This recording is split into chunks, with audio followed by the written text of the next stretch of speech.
You talk a lot about a couple topics that really permeate, I feel like, a lot of themes, one of which is this concept of liquidity and value.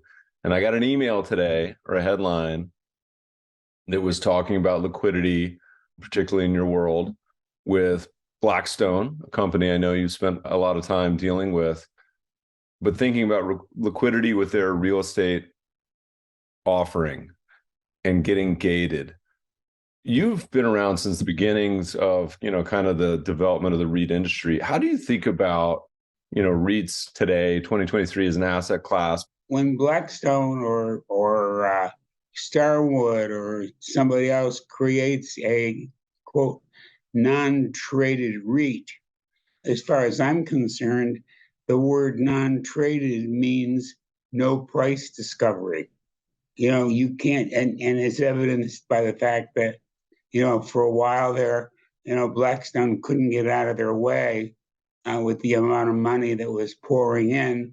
In the same manner, they couldn't get out of their way with the amount of money started pouring out, and they were forced to gate, their fund. Real estate, by definition, unless it's in a publicly traded vehicle with significant liquidity, is an illiquid instrument.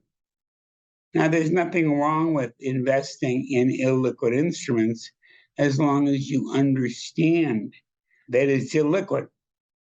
But I would suggest to you, and probably believe I'm right, that the majority of the people who invested in these non-traded REITs didn't really understand what it meant.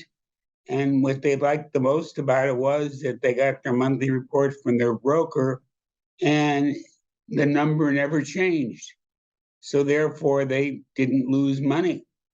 But that's, not very realistic and, not likely to perpetuate for very long. And so it wasn't any big surprise that the non-traded REIT world became gated as the hedge fund world becomes gated when there's a loss of liquidity.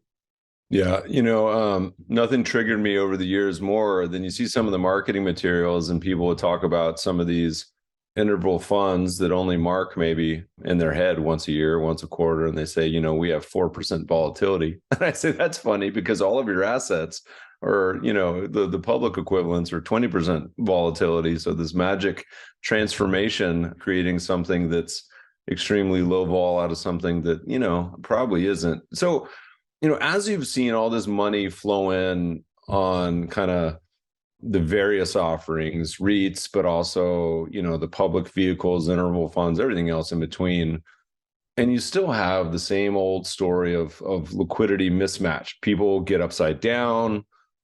Just saw it with Silicon Valley Bank, that it creates stressors. Is that creating any opportunities yet, do you think? Is it something that is just kind of there's always opportunities, but I'm just trying to think in my head, like these giant passive vehicles that are just getting bigger and bigger. I think that so far in the real estate space, I don't think there's been much opportunity created. And frankly, the opportunities won't get created until the regulators force everybody to market.